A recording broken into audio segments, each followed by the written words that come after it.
Today I'm going to be showing you a very simple but very healthy, very convenient recipe. It's Raphletic's homemade PB2 granola bars. Now I actually got this recipe from a specific website, and on the website you can choose the correct portioning. So I'm actually going to link that in the description. So this video isn't essential, but there are a few things I do differently than the website. So I would say just check out my video if you want the optimal PB2 bar. These are all the ingredients that you need for this recipe. And here are a few extra ingredients that I've added myself that add more taste and texture to the recipe that you're more than welcome to use. And this is all the equipment we need for the recipe. So we got your 8x8 pan, your meat tenderizer.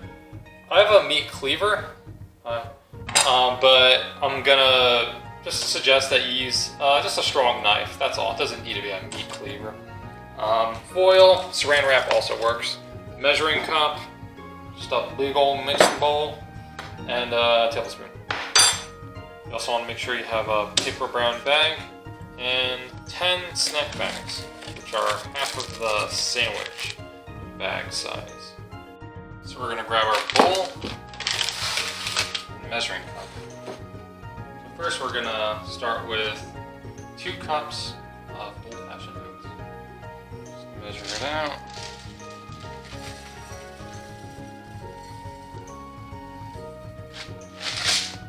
It's about 1 cup.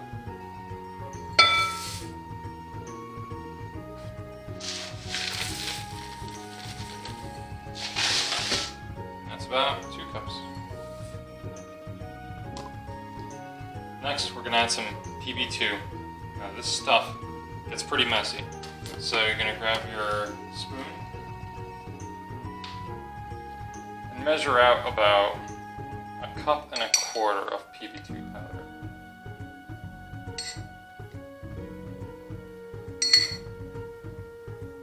That's 1 cup.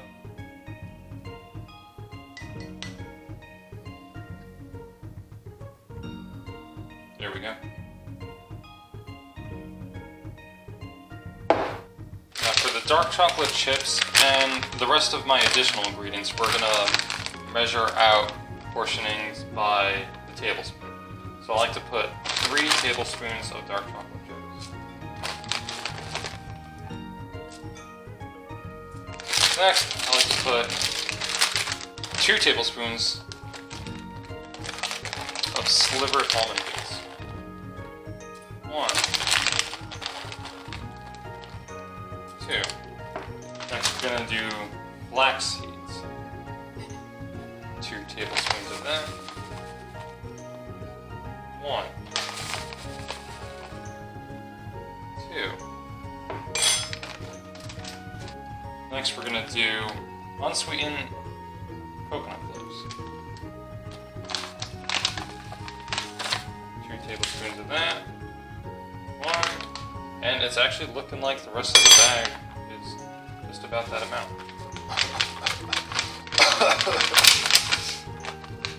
Now the recipe online recommends you use about a teaspoon of ground cinnamon, but I like to put about a few dashes. Some honey. I like to put about 3 swirls of honey in this bad boy. 1, 2. Oh, excuse me. There we go. I forgot to put the lid back on. And next, what might be the most important ingredient, the water. Put about just a little under a cup. If you're following my guideline, I would say usually a cup ends up being too much. I know it's strange. It sounds oddly particular, but I put just under a cup's worth of measurement. Okay. This is about as much as I put. Pour it in.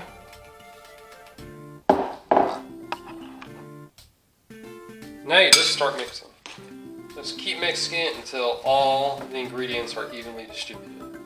You want to make sure you grab everything, like including even all the PB2 on the bottom. You want to get all of it.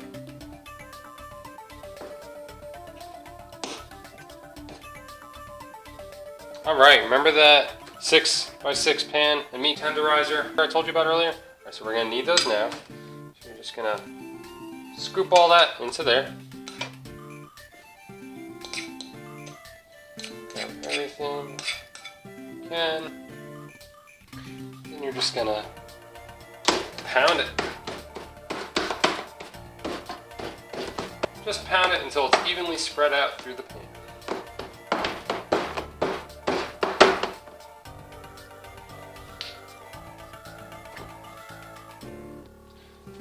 Then you're going to take your saran wrap,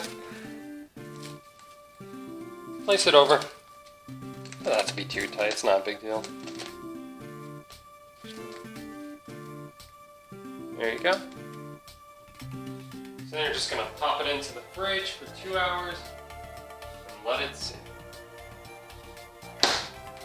Okay, now that 2 hours have passed, take them out.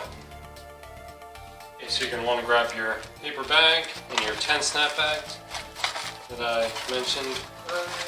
Now you're going to grab your sharp knife and we're going to divide this bad boy. I'll show you how.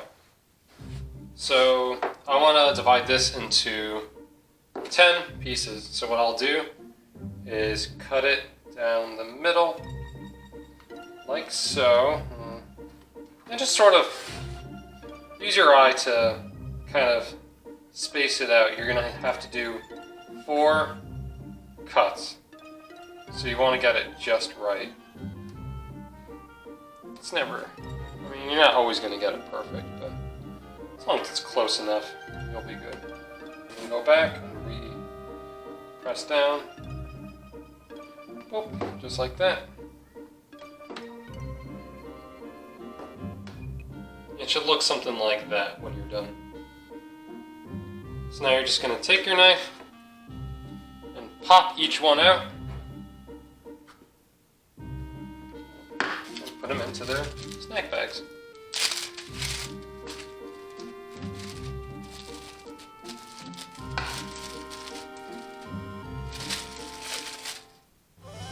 Alright, now that all of them are bagged, just bag them up.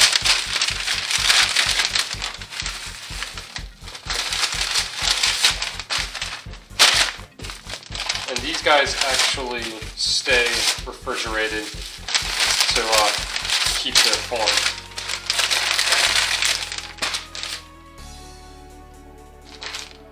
Then you just pop these bad boys in the fridge.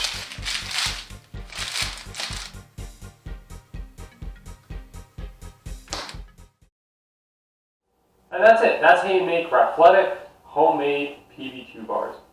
Thanks for tuning in, my Raphletes, and take care of yourselves.